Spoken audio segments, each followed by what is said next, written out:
What happens when the most diplomatic species in the galaxy meets the one race that refuses every olive branch extended to them? The Galactic Council had brokered peace between warring empires for over 10,000 years. They had negotiated ceasefires between machine consciousnesses and organic hive minds, mediated territorial disputes across 17 different dimensional planes, and even convinced the notoriously aggressive Krillian swarm to accept agricultural trade agreements instead of consuming entire star systems. But humanity said no to everything. Not with rage, not with threats of violence, not even with demands for better terms.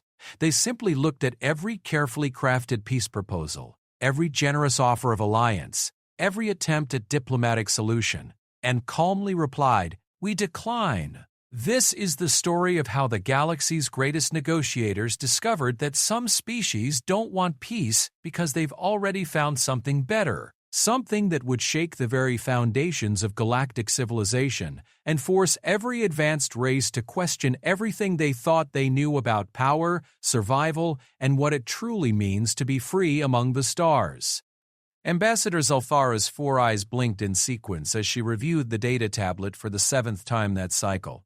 The crystalline device hummed softly in her webbed hands, displaying the same impossible information that had arrived through diplomatic channels just hours before. Around the circular chamber of the Galactic Council's primary negotiation hall, representatives from 47 different species sat in their specialized atmospheric pods, each one as bewildered as she was. The humans had done it again. "Esteemed colleagues," Zelthara began, her voice carrying across the chamber through the universal translation matrix. "We have received humanity's response to peace proposal designation Omega 779. She paused, allowing the significance of that number to settle in the minds of her audience.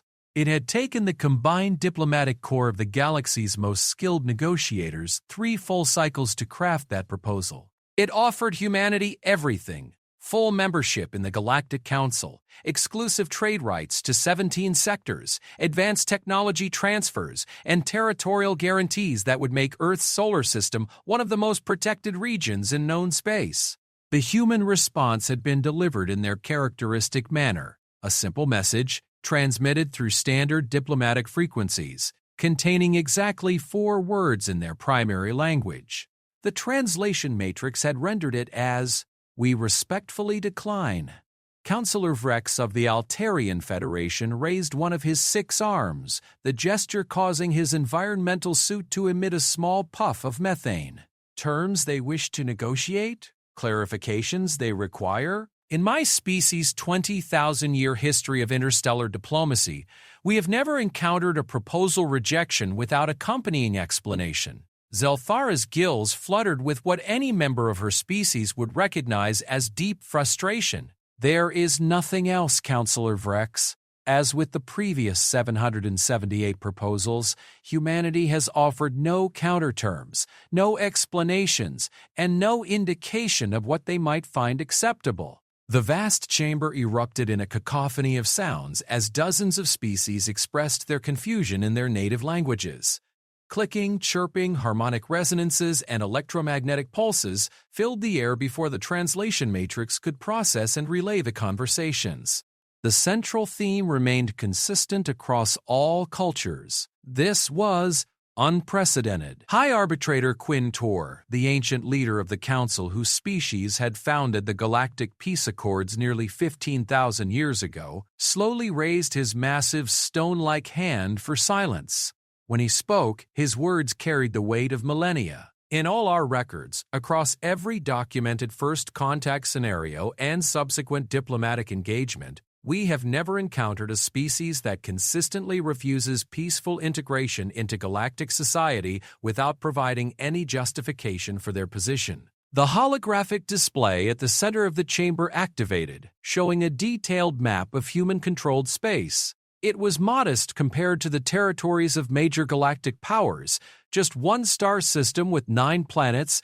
Earth, the primary world, glowed with the blue-green signature of a thriving biosphere. Mars showed the geometric patterns of terraforming operations in progress. Europa, one of the moons of the gas giant Jupiter, pulsed with the energy signatures of massive underwater cities. What makes this situation even more perplexing, continued Quintor, is that humanity is not behaving as an isolationist species typically does.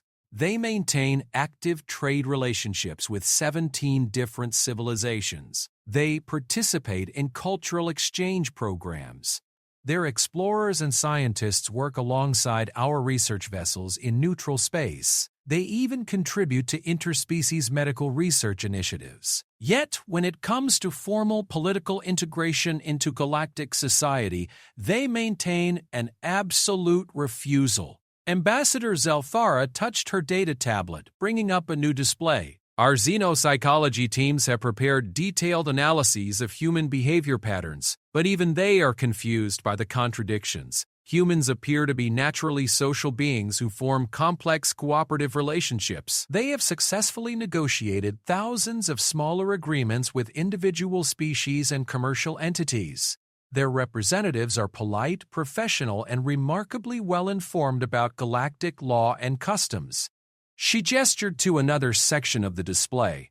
However, when any discussion turns toward formal political alliance, treaty obligations, or integration into the broader galactic governance structure, they become completely intractable. Not hostile. They never threaten or become aggressive. They simply refuse to engage with the topic entirely. Counselor Mirren of the Centauran Collective, whose species was known for their analytical approach to problem-solving, projected a series of mathematical equations into the shared holographic space. I have run probability matrices on every known diplomatic scenario in our databases. The likelihood of a species simultaneously engaging in cooperative relationships while refusing all formal political integration approaches, statistical impossibility. There must be underlying factors we have not identified. The equations floating in the chamber's center shifted and recombined, showing various diplomatic outcomes based on historical precedent. Every calculation pointed to the same conclusion. Something fundamental about humanity's motivations was not understood. Admiral Kresh T of the warrior caste of Drakmor stood, his massive frame dwarfing most other representatives even within his environmental pod. Perhaps we are approaching this incorrectly. My people have had direct contact with human military vessels during the recent Void Wraith incursions. Their ships fought alongside ours with remarkable effectiveness. Their crews showed honor and tactical brilliance. After the battle, when we offered formal military alliance protocols, they again declined, but they also promised continued cooperation against the Void Wraith threat. The Admiral's scarred face displayed what might have been puzzlement on a human, but represented deep contemplation in his species. What strikes me as significant is that they made this promise without any formal treaty binding them to it. They committed to future cooperation based solely on what they termed shared values and mutual respect. This suggests their refusal of formal alliances is not based on unwillingness to cooperate but on some fundamental philosophical objection to the concept of formal political integration itself. This observation sparked a new wave of discussion throughout the chamber. Several species began accessing their own databases of interactions with humanity, looking for similar patterns. The results were remarkably consistent. Humans were willing to cooperate, trade, share knowledge, and even fight alongside galactic forces when threatened by external dangers, but they would not commit to any formal political structure that involved ceding any aspect of their sovereignty to external authority. Ambassador Zelthara felt a familiar sensation in her gill slits, the aquatic equivalent of a human headache. She had been assigned as the primary human liaison for the past 5 cycles, longer than any other ambassador had managed to maintain the position. Her predecessors had all requested transfers, citing the impossibility of making meaningful progress in establishing formal diplomatic relations. "Colleagues," she said, drawing attention back to herself, "I believe we need to consider the possibility that humanity's refusal pattern represents something we have never encountered before, a species that has consciously chosen to remain politically independent while maintaining active engagement with galactic civilization in every other capacity." The chamber fell silent. This was a concept that challenged fundamental assumptions about how advanced civilizations operated. For over 20,000 years, every species that achieved interstellar capability eventually sought the stability and mutual protection offered by formal integration into galactic political structures. The benefits were obvious: shared defense against external threats, access to advanced technologies, economic opportunities across multiple sectors, and the collective wisdom of dozens of ancient civilizations.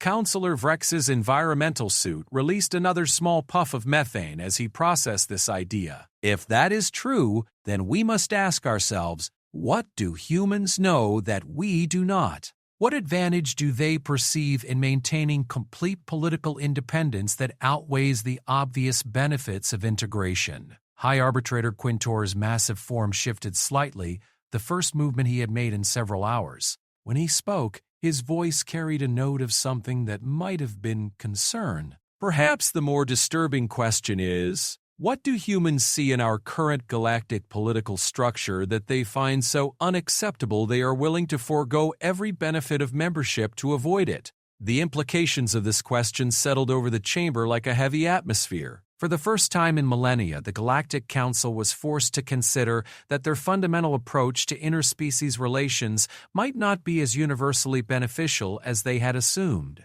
The humans weren't rejecting specific terms or negotiating for better conditions. They were rejecting the entire concept of political integration itself. Ambassador Zelthara looked around the chamber at the faces, sensors, and optical arrays of her colleagues. Each species represented millions or billions of years of evolutionary development, and collectively, they had created the most stable and prosperous galactic civilization in recorded history. Yet somehow, these relative newcomers called humans had identified something in their system that was fundamentally flawed enough to justify complete rejection.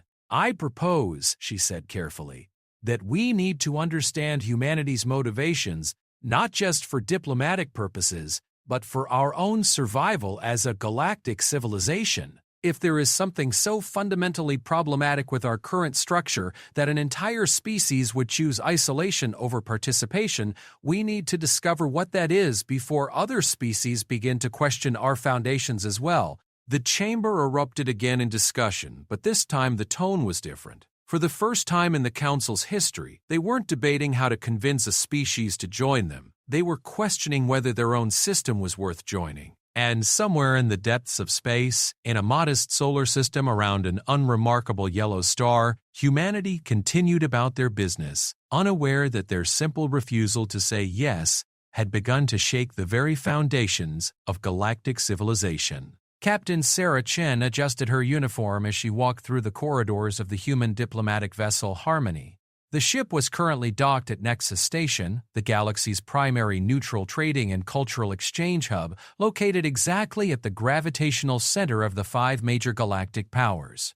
Through the viewport windows, she could see the massive structure extending in all directions like a metallic flower, its petals designed to accommodate the environmental needs of hundreds of different species. With Trustetti, Sarah was on her way to what had become known among the human diplomatic corps as another rejection meeting. In 3 hours, she would sit across from Ambassador Zulthara and politely decline whatever new peace proposal the Galactic Council had crafted this time. It was a routine she had performed dozens of times, and she knew the script by heart. What made today different was the message she had received from Earth's diplomatic command center just before her shift began. For the first time in her career, she had been given specific instructions beyond the standard decline all formal political integration proposals. Today, she was authorized to explain why. The authorization had come directly from the Global Assembly, Earth's unified governing body, and it represented a significant shift in human policy. For nearly a century since first contact, humanity had maintained what they called the Polite Wall Protocol.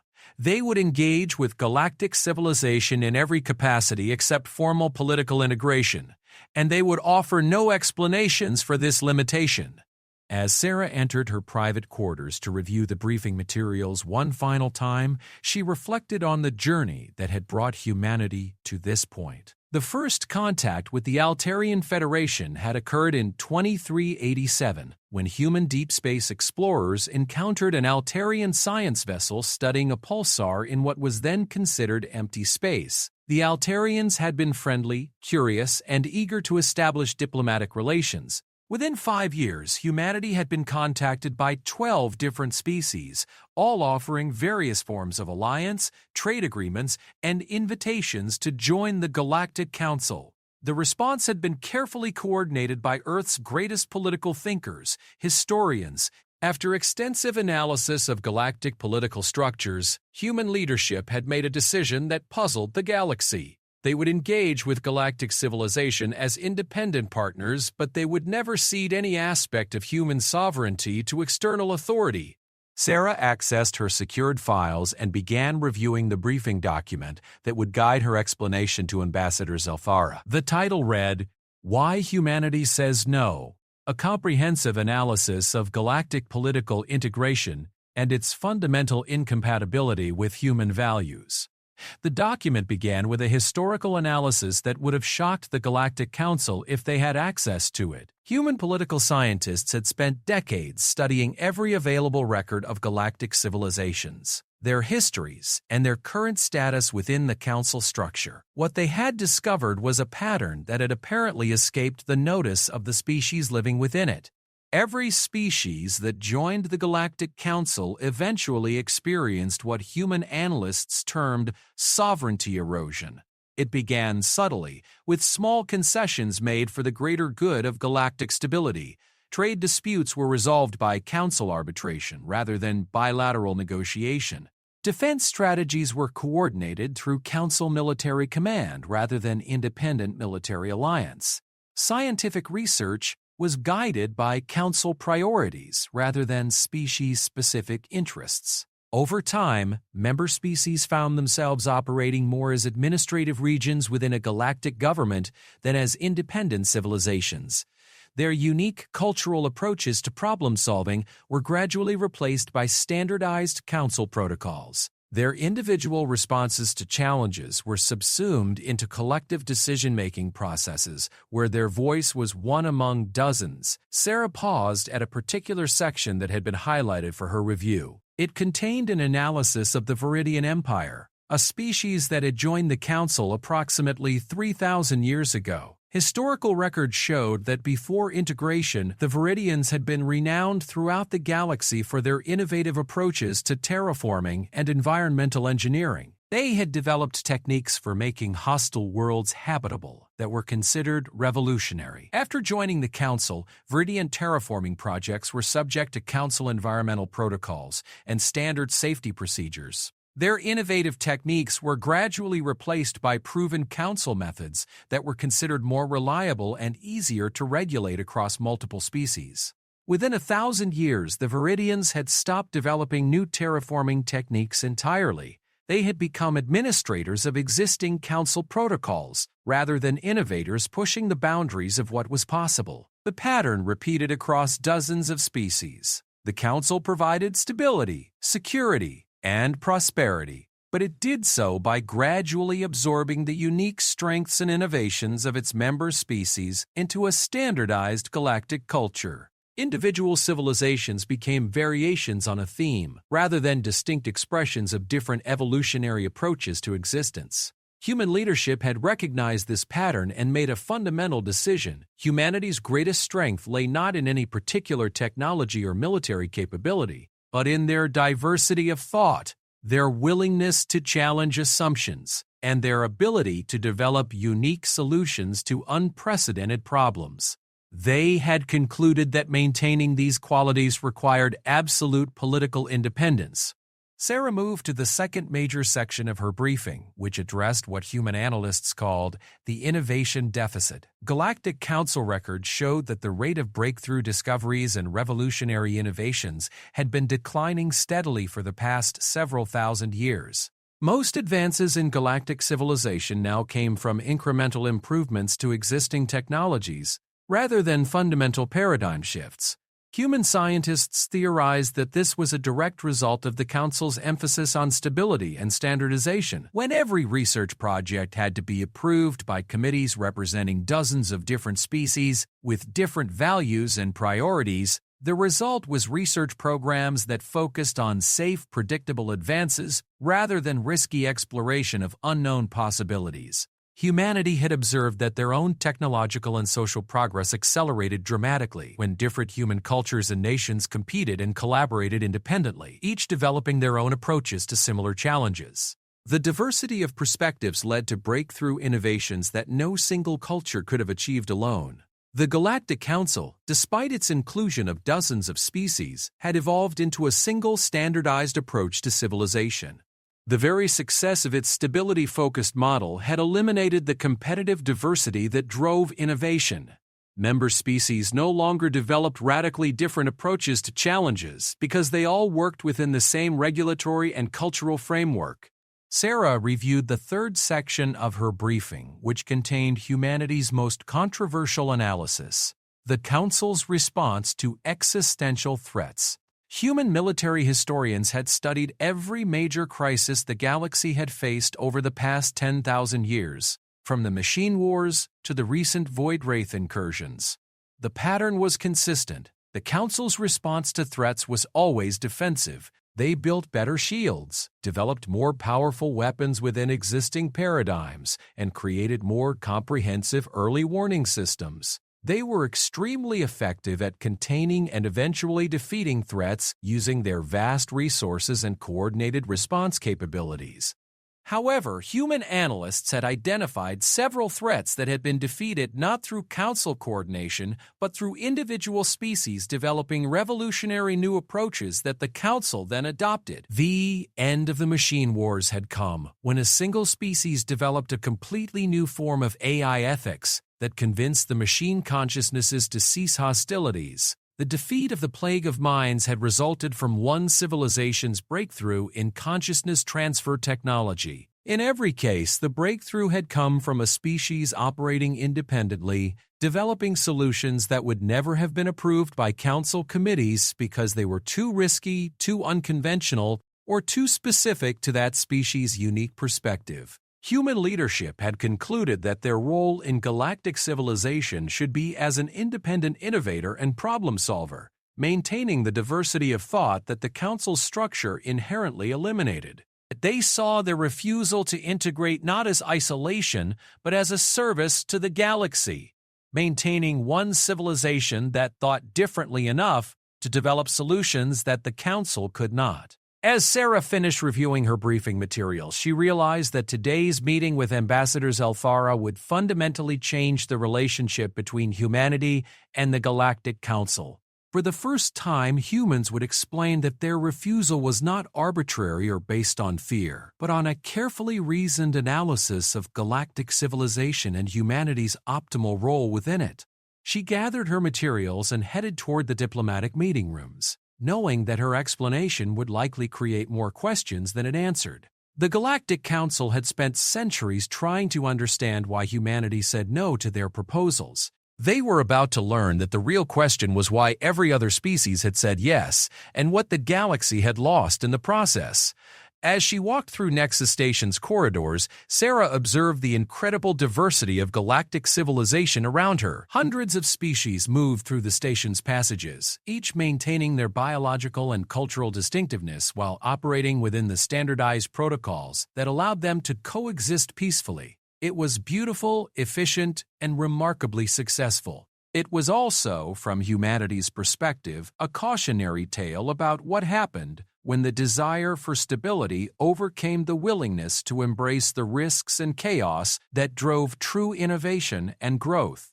Today, she would explain to the galaxy's most accomplished diplomats that humanity's greatest gift to galactic civilization was not cooperation, but the preservation of constructive disagreement. The diplomatic meeting chamber on Nexus Station had been configured to accommodate both human and Altarian environmental requirements.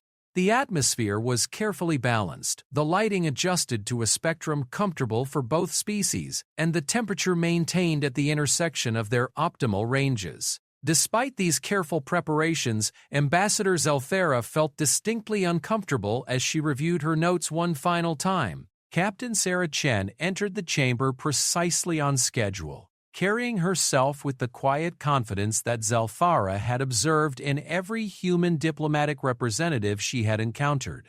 There was something about the way humans moved and spoke that suggested they were always operating from a position of inner certainty, even when discussing topics where they were clearly at a disadvantage.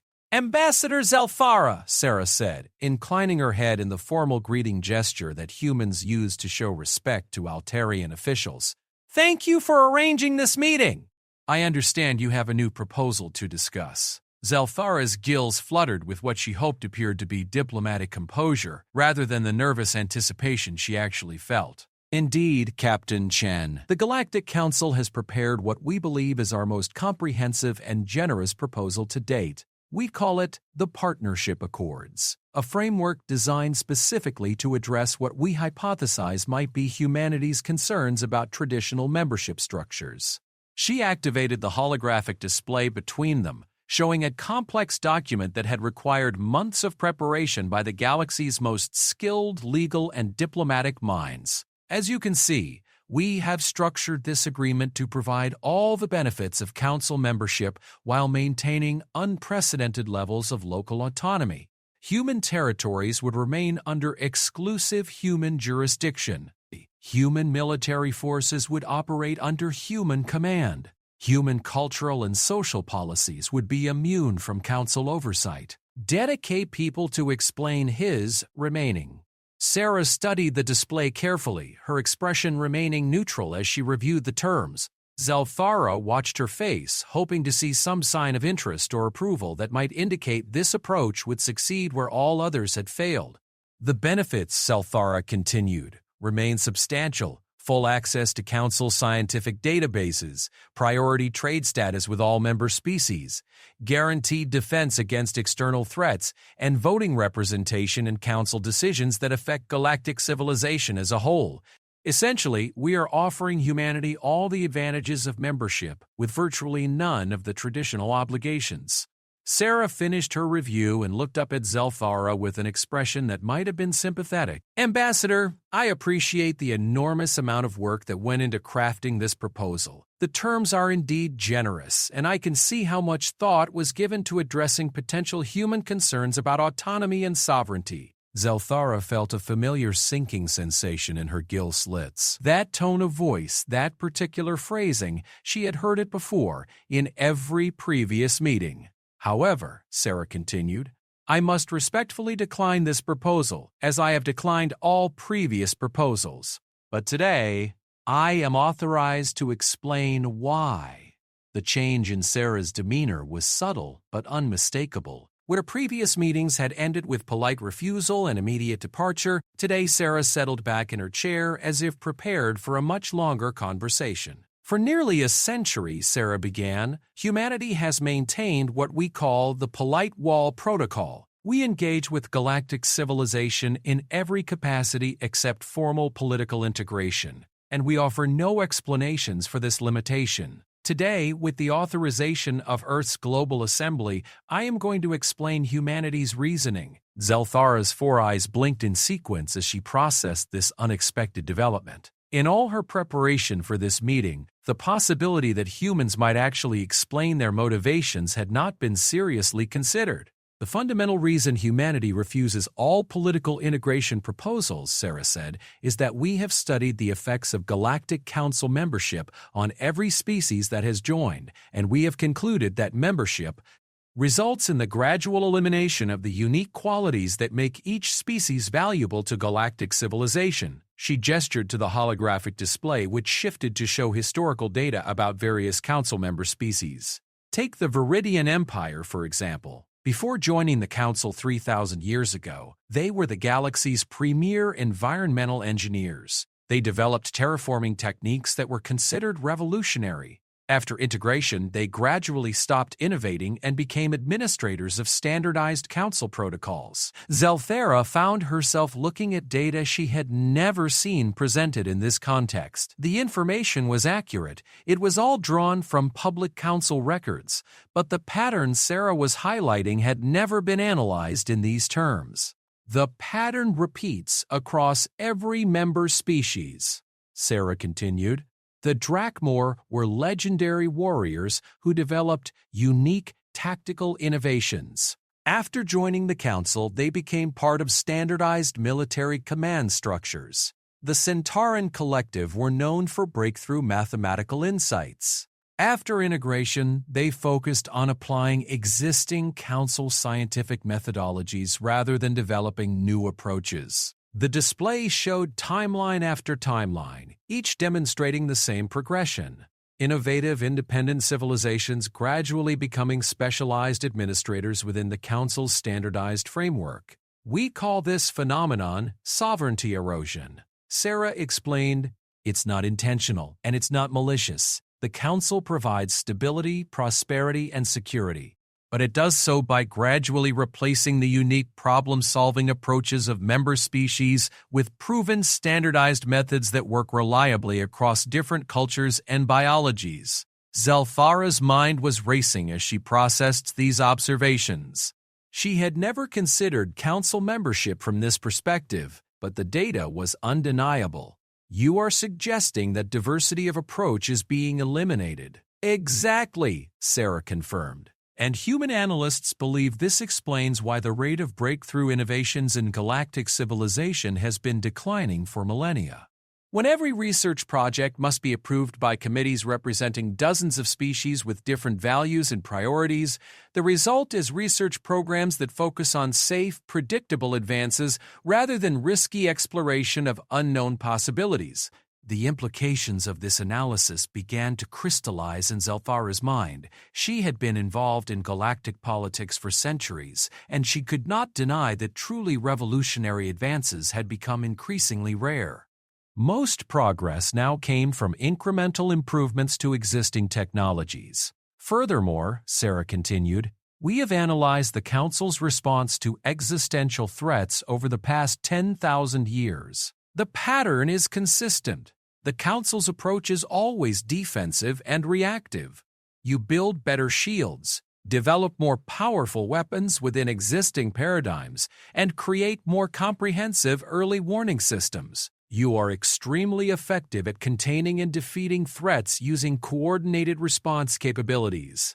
She highlighted several major galactic crises on the display. However, in every case where a threat was actually eliminated rather than simply contained, the solution came from an individual species operating independently, developing approaches that would never have been approved by council committees because they were too risky or too unconventional. Zelthara studied the data, recognizing each crisis and its resolution: the end of the machine wars, the defeat of the plague of minds, the resolution of the quantum consciousness paradox. In every case, Sarah was correct. The breakthrough solutions had come from species working independently. "Humanity has concluded," Sarah said, "that our role in galactic civilization should be as an independent innovator and problem solver. We maintain the diversity of thought that the Council structure inherently eliminates. Our refusal to integrate is not isolation.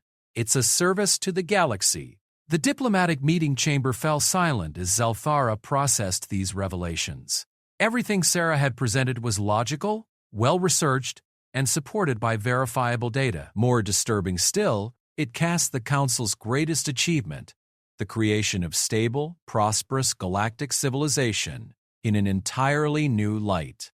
"You are suggesting," Zelthara said carefully, "that humanity believes the current structure of galactic civilization is fundamentally flawed?" "Not flawed," Sarah corrected. "Incomplete." The Council has created something remarkable: a stable, peaceful civilization spanning thousands of species across multiple galactic sectors. But in achieving that stability, you have eliminated the competitive diversity that drives innovation and breakthrough solutions to unprecedented challenges. She leaned forward slightly, her expression becoming more intense. "Ambassador, consider this. When was the last time the Galactic Council developed a solution to a major crisis that no one had ever attempted before? When was the last time you faced a threat and decided to try something completely experimental because conventional approaches weren't working?" Zelthara searched her memory and realized she could not identify a single example. The Council's approach to crisis management was always based on tested methodologies, proven strategies, and consensus building among member species. "Human civilization," Sarah continued, "thrives on constructive disagreement. Our greatest advances have come when different human cultures developed competing approaches to the same problems. The diversity of perspectives led to breakthrough innovations that no single culture could have achieved alone."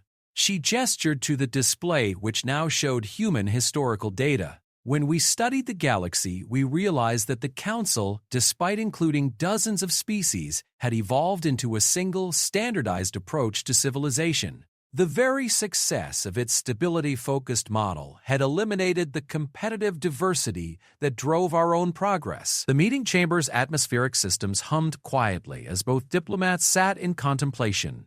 Zelthara was struggling with concepts that challenged everything she had believed about galactic civilization, while Sarah waited patiently for her response. "If your analysis is correct," Zelthara finally said, "then humanity's refusal to join the Council represents a philosophical disagreement with our fundamental approach to interstellar civilization." "That's exactly right," Sarah confirmed. "We're not rejecting the benefits of cooperation. We actively cooperate with Council species in research, trade, cultural exchange, and mutual defense.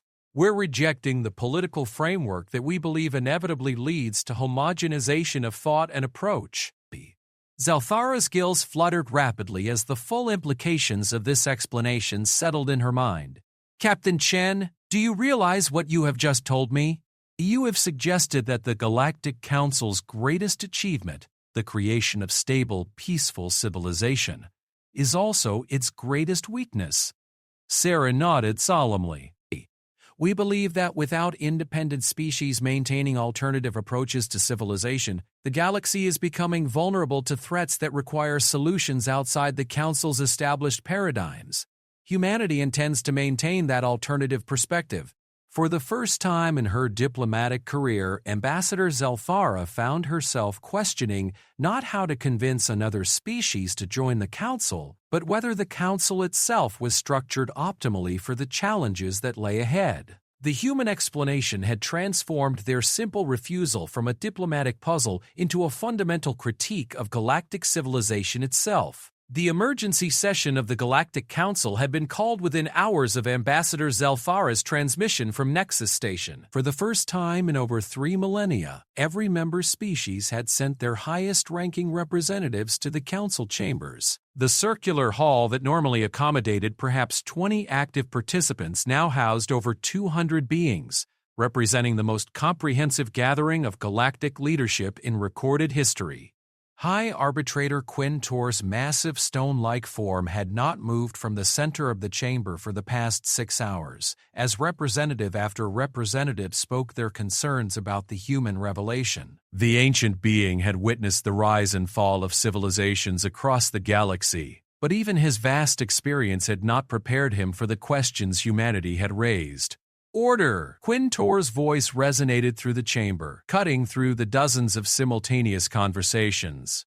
"We will address the implications of humanity's explanation systematically. Ambassador Zelthara, please summarize the human position once more for those who may have missed the initial transmission." Zelthara rose from her environmental pod, her 4 eyes scanning the faces and sensors of the assembled delegates. In all her years of diplomatic service, she had never felt the weight of responsibility more keenly. "Honored colleagues, humanity has informed us that their refusal to join the Galactic Council is based on their analysis that Council membership results in what they term sovereignty erosion, the gradual replacement of unique species-specific approaches to problem-solving with standardized Council methodologies. The chamber erupted in a controlled cacophony of responses. The translation matrix worked overtime to process the variety of languages, but the central themes were consistent: outrage, confusion, and uncomfortable recognition. They further assert, Zelthara continued, raising her voice to be heard over the discussions, that this standardization has led to a galaxy-wide innovation deficit. According to their research, breakthrough solutions to existential threats have consistently come from species operating independently rather than through council coordination. Counselor Mirren of the Centauran Collective projected a series of mathematical models into the shared holographic space. I have spent the past several hours analyzing the data supporting humanity's claims. The correlations are disturbing. The rate of paradigm-shifting discoveries has indeed decreased by approximately 72% since the establishment of standardized research protocols. Admiral Kreshti of Drakmor stood, his massive frame commanding attention even among the diverse assembly. The military implications are perhaps even more concerning. Human analysts correctly identified that our most significant victories over existential threats came from individual species developing unconventional tactics. The Council's current military doctrine prioritizes proven strategies over experimental approaches. He activated his own display, showing tactical analyses from major galactic conflicts. In the recent Void Wraith incursions, the most effective countermeasures were developed by species operating under emergency protocols that bypassed standard Council approval processes. When we returned to standard coordination procedures, our effectiveness decreased measurably. The chamber fell into an uncomfortable silence as the implications of these observations settled over the assembled representatives. For thousands of years, they had viewed the Council's standardization as its greatest strength. The idea that it might also be a fundamental weakness challenged everything they had built their civilization upon. Minister Thren of the Silicon-based collective raised one of her crystalline appendages. If we accept the validity of human analysis, we must ask ourselves, what does this mean for our response to future threats? Are we adequately prepared for challenges that require solutions outside our established paradigms? High Arbitrator Quintor finally moved, a grinding sound echoing through the chamber as his ancient form shifted position. The human analysis suggests that our current structure, while successful in maintaining stability and prosperity, may have inadvertently made us vulnerable to threats requiring unconventional responses. The massive being's optical sensors focused on different sections of the chamber as he continued. We must consider the possibility that humanity's refusal to integrate represents not defiance of our authority, but recognition of a strategic necessity we have failed to perceive. Ambassador Kellen of the Aquatic Nations, whose species had joined the Council over 8,000 years ago, activated her translation interface. High Arbitrator, are you suggesting that humanity may be correct in maintaining independence? That our entire approach to galactic civilization requires fundamental revision? The question hung in the chamber's recycled atmosphere like a challenge to everything they had worked to build. For millennia, the Council's approach had been vindicated by success. Stable planets, prosperous trade, effective defense against external threats, and peaceful resolution of conflicts that might otherwise have led to interstellar wars. Quintor's response was measured and deliberate. I am suggesting that we must seriously examine whether our success has come at the cost of adaptability. The human analysis indicates that we have solved the problem of maintaining peace and prosperity among diverse civilizations, but we may have done so by eliminating the diversity of thought that enables breakthrough solutions to unprecedented challenges. Counselor Vrex of the Altarian Federation released a puff of methane that indicated deep contemplation in his species. If this analysis is accurate, then humanity is not refusing to join us because they reject cooperation or mutual benefit. They are maintaining independence as a service to galactic civilization, preserving the alternative perspectives that the rest of us have surrendered for stability. The chamber erupted again as representatives grappled with this reframing of humanity's position. Instead of viewing humans as stubborn isolationists, they were being asked to consider them as necessary guardians of intellectual and tactical diversity. Dr.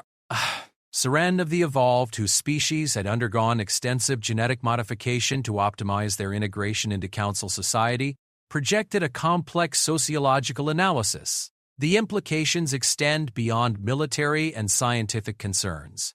If standardization has eliminated diversity of approach, we must question whether we are adequately prepared for social, cultural, or philosophical challenges that require perspectives we no longer maintain. Her analysis showed cultural development patterns across Council species, demonstrating how unique artistic movements, philosophical schools, and social structures had gradually been replaced by hybrid approaches that incorporated elements from multiple species but represented none of them fully. "We have created a beautiful functional galactic culture," Dr. Saren continued, "but it is increasingly homogeneous despite its surface diversity. We celebrate our differences in biology and history, but we approach new challenges with remarkably similar methodologies." High Arbitrator Quinn Tor processed these observations alongside his own vast database of galactic history. After several minutes of contemplation, he spoke with a gravity that commanded absolute attention from every being in the chamber. "Esteemed colleagues, we face a decision that will determine the future trajectory of galactic civilization.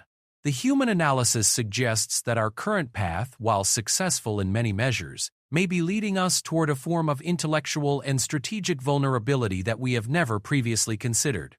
He gestured to the holographic displays showing Council achievement statistics, peace agreements, trade prosperity, scientific advances, and military victories.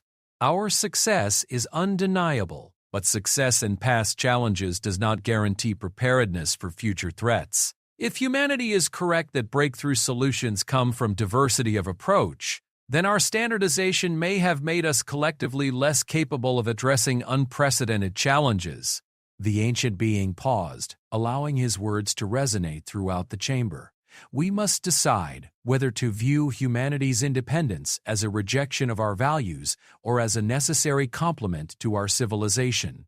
If we choose the latter, we must also decide whether to encourage other forms of controlled diversity within our own structure." Ambassador Zelthara felt the weight of the moment settling over the chamber. The discussion had moved far beyond the simple question of how to convince humanity to join the Council. They were now questioning the fundamental assumptions upon which galactic civilization had been built. "Arbitrator," she said, "are you proposing that we restructure the Council to accommodate independent members like humanity, or that we encourage some current members to resume independent development?" Quintor's optical sensors focused on her with what might have been approval. "I am proposing that we seriously consider both possibilities. We may need to evolve our concept of galactic civilization from a unified structure to a diverse ecosystem that includes both integrated and independent civilizations working toward common goals through different methodologies."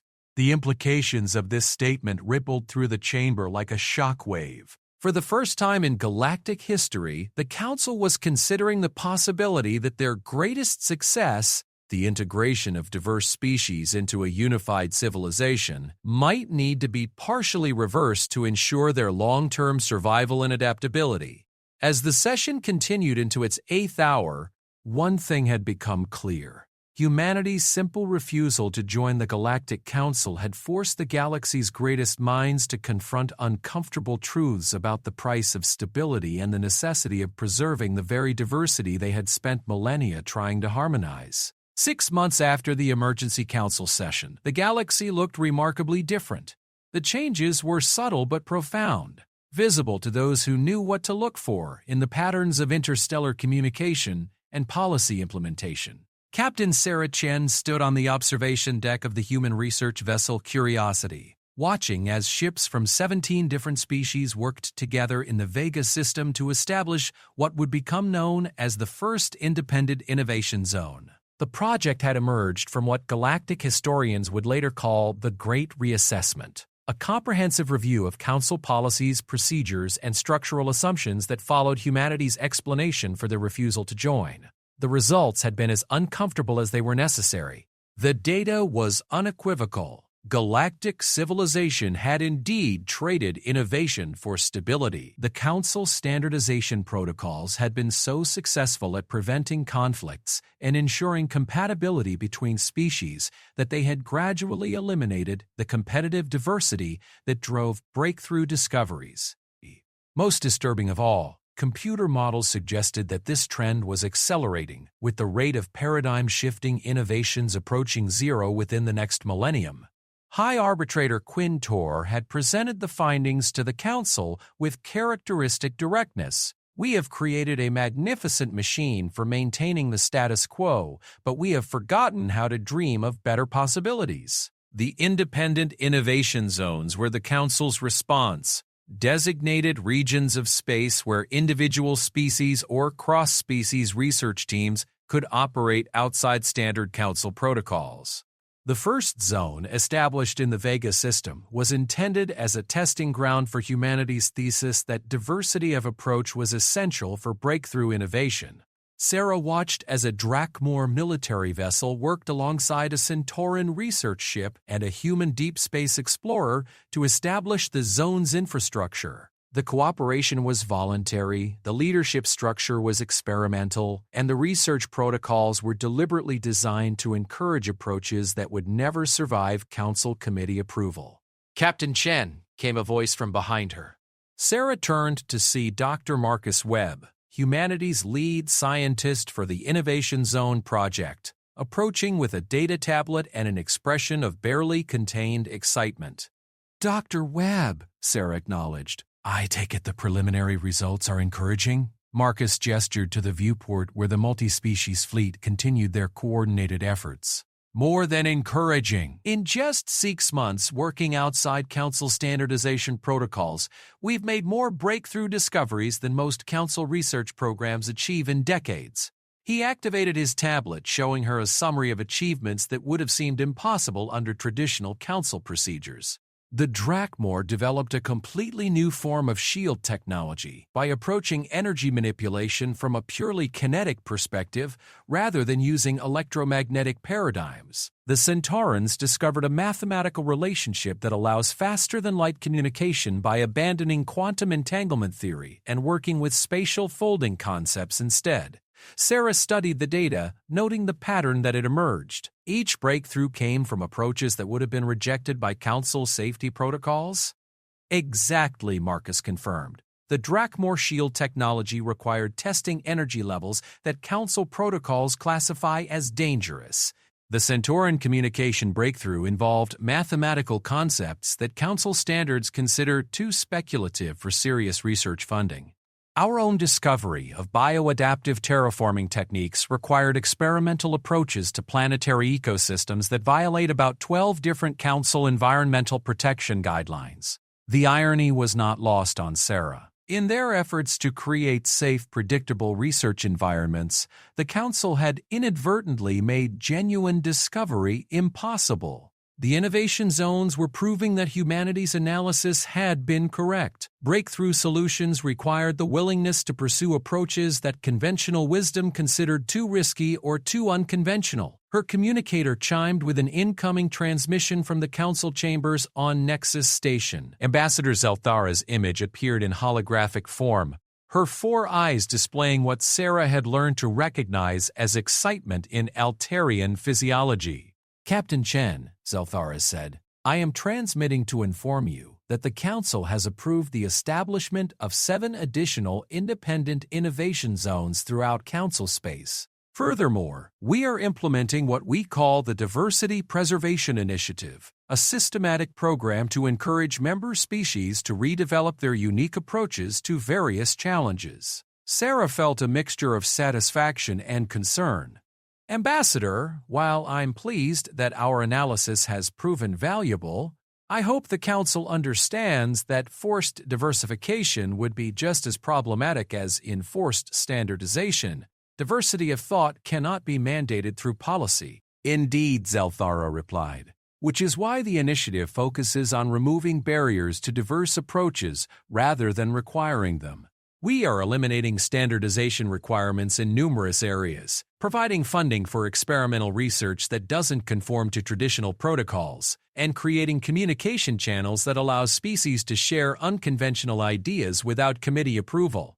The transmission shifted to show several council representatives, including High Arbitrator Quintor himself. The ancient being's voice resonated through the communication system as he addressed Sarah directly. Captain Chen, the Council wishes to formally acknowledge humanity's contribution to galactic civilization. Your species' refusal to join our traditional structure has forced us to confront critical flaws in our approach to interstellar cooperation. We are implementing changes that we believe will preserve the stability we have achieved while restoring the innovative capacity we had inadvertently eliminated. Sarah felt the weight of this moment. For the first time since first contact, humanity was being recognized not as an obstinate species refusing reasonable cooperation, but as essential partners in galactic civilization who had identified and helped solve a fundamental problem. High Arbitrator, Sarah replied formally, humanity is honored to have contributed to this reassessment. We look forward to continued cooperation as independent partners working toward common goals through diverse methodologies.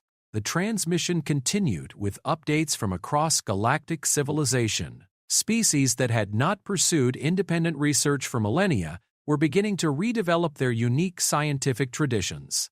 Military forces were experimenting with tactical approaches specific to their species' strengths, rather than relying solely on standardized council doctrines. Cultural exchange programs were being restructured to celebrate genuine differences rather than promoting homogenized galactic culture. Most significantly, early reports suggested that these changes were already beginning to address emerging threats that had puzzled Council strategists for years. The Void Wraith incursions, which had resisted conventional containment strategies, were showing signs of vulnerability to the novel approaches being developed in the innovation zones. Several long-standing scientific mysteries were yielding to research teams that combined multiple species' unique perspectives without forcing them through standardization protocols. Dr. Cody Webb joined Sarah at the viewport as the transmission concluded. Sarah, do you think we made the right choice? Staying independent, I mean. Looking at what they're accomplishing now, it seems like joining the Council and working for reform from within might have achieved the same results faster. Sarah considered the question as she watched a Viridian environmental engineering vessel begin deploying experimental terraforming technology that would have been impossible under previous Council protocols. Marcus, the reforms they're implementing now only happened because we stayed outside their system and demonstrated that alternative approaches were possible. If we had joined the Council and worked for reform from within, we would have become part of the system we were trying to change. Our perspectives would have been filtered through the same standardization processes that eliminated innovation from every other member species. She gestured to the multi-species fleet working in perfect coordination despite operating under completely different organizational and technical paradigms. What we're seeing here is not one superior system replacing another. It's the emergence of a galactic ecosystem that includes both integrated civilizations working through shared protocols and independent civilizations maintaining alternative approaches. Both types are necessary for long-term survival and growth.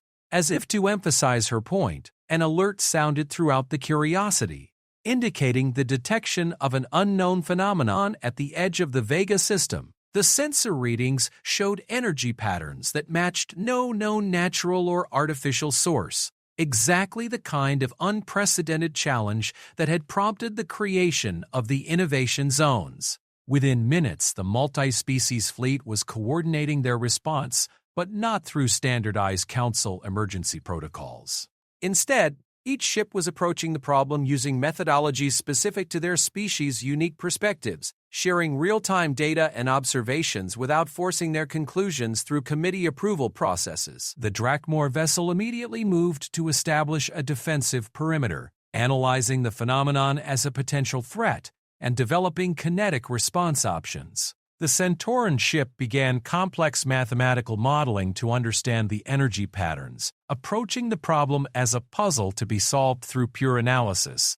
The human vessel deployed scanning technologies designed to gather comprehensive data while maintaining safe distance, treating the phenomenon as a mystery to be investigated methodically. Sarah watched as three completely different approaches to the same challenge generated three different sets of insights, which were then shared freely among the fleet without requiring consensus or standardization.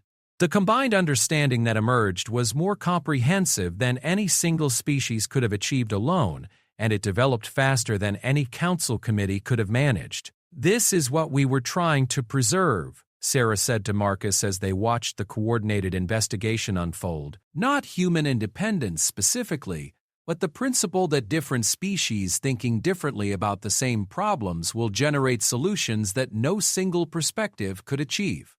As the day continued and the unknown phenomenon revealed itself to be a previously undiscovered form of space-time distortion, with potentially revolutionary implications for faster-than-light travel, Sarah reflected on the journey that had brought galactic civilization to this point. Humanity's simple refusal to say yes had forced an entire galaxy to question its assumptions and rediscover the value of thinking differently. The Galactic Council would continue to exist, providing stability and coordination for the vast majority of galactic civilization.